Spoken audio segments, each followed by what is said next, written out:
ഇപ്പോൾ വന്നൊരു പ്രധാനപ്പെട്ട വാർത്തയിലേക്ക്. മലപ്പുറം താഴേച്ചേളാരിയിൽ തീപിടുത്തം. ഫർണിച്ചർ നിർമ്മാണ യൂണിറ്റിലാണ് തീപിടുത്തമുണ്ടായത്.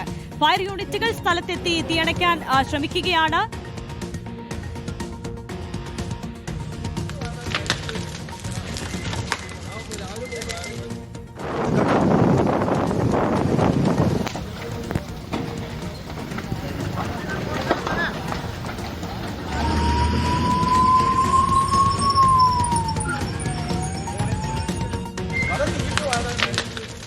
അഷ്കർ അലി കരിമയുണ്ട് വിശദാംശങ്ങളുമായി. അഷ്കർ, വലിയ രീതിയിലുള്ള തീപിടുത്തമാണ് ദൃശ്യങ്ങളിൽ നിന്ന് വ്യക്തമാകുന്നുണ്ട്. എപ്പോഴാണ് ഈ തീപിടുത്തം ഉണ്ടായത്? വലിയ നാശനഷ്ടം ഉണ്ടായിട്ടുണ്ടോ അഷ്കർ? ആര്യ, വലിയ തീപിടുത്തം തന്നെ ഉണ്ടായിരിക്കുന്നു എന്നുള്ളതാണ് മനസ്സിലാക്കാൻ സാധിക്കുന്നത്. ഇത് അല്പസമയം ഏകദേശം 9:30 വലിയ തോതിൽ തീ ആളിപ്പാടുന്നത് നാട്ടുകാർ കാണാനുള്ള സാഹചര്യം ഉണ്ടായത്.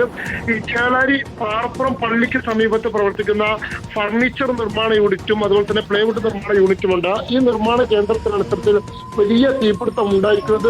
ഇപ്പോൾ താനൂരിൽ നിന്നടക്കം 3 ഇടങ്ങളിൽ നിന്നുള്ള ഫയർ യൂണിറ്റുകൾ എത്തി തീ നിയന്ത്രണ വിധേയമാക്കാനുള്ള ശ്രമങ്ങൾ തുടർന്നു. ഭാഗികമായെങ്കിലും തീ നിയന്ത്രണ വിധേയമാക്കാൻ കഴിഞ്ഞിട്ടുണ്ട് എന്നാണ് ഫയർഫോഴ്സ് ഉദ്യോഗസ്ഥർ പറയുന്നത്. ഇതിന് സമീപത്തടക്കം നിരവധി ആളുകൾ താമസിക്കുന്ന ഫ്ളാറ്റുകളും കെട്ടിടങ്ങളുമുണ്ട്. അത് വലിയ തോതിൽ ആശങ്ക പടർത്തുകയും ചെയ്തത്. പക്ഷേ ഇവരെയൊക്കെ മുഴുവൻ ഇപ്പോൾ റെസ്ക്യൂ ചെയ്ത് പുറത്തേക്ക് മാറ്റി നിർത്തിയിട്ടുണ്ട്, സുരക്ഷിതമായി മാറ്റി നിർത്തിയിട്ടുണ്ട്. ആശങ്കപ്പെടേണ്ട സാഹചര്യമില്ല എന്നുള്ളത് തന്നെയാണ് നിലവിൽ നമുക്ക് ലഭിക്കുന്ന വിവരം. പക്ഷേ ഫർണിച്ചർ നിർമ്മാണ യൂണിറ്റ് പൂർണ്ണമായും കത്തി നശിക്കുന്ന ഒരു സാഹചര്യമാണ് ഉണ്ടായിരിക്കുന്നത്. ലക്ഷക്കണക്കിന് രൂപയുടെ നാശനഷ്ടം ഉണ്ടായി എന്നാണ് പ്രാഥമികമായുള്ള വിലയിരുത്തൽ.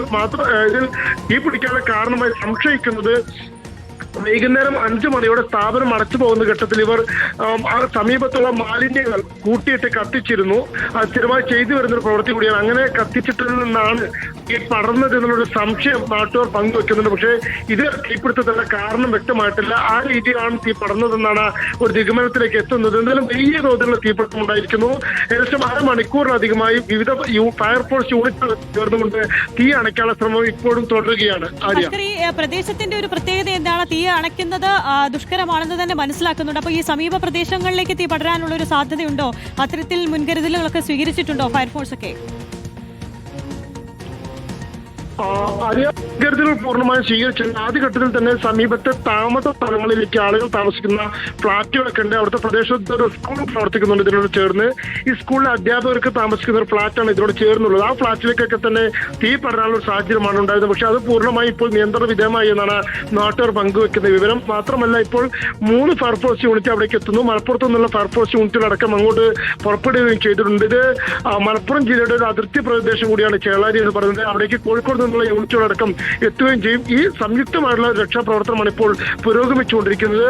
ഈ ഫർണിച്ചർ നിർമ്മാണം ഇപ്പോൾ പൂർണ്ണമായും കത്തി നശിച്ചു കഴിഞ്ഞു. ഓക്കെ അഷ്കർ, മലപ്പുറം താഴേച്ചേളാരിയിലാണ് തീപിടുത്തമുണ്ടായത്. തീ അണയ്ക്കാനുള്ള ശ്രമങ്ങൾ തുടരുകയാണ്. ഫർണിച്ചർ മാർട്ടിലാണ് തീപിടുത്തമുണ്ടായത്. കൂടുതൽ ഫയർഫോഴ്സുകൾ സ്ഥലത്തേക്ക് എത്തുന്നു എന്നതാണ് അഷ്കർ അലി കരിമ നൽകുന്ന വിവരം.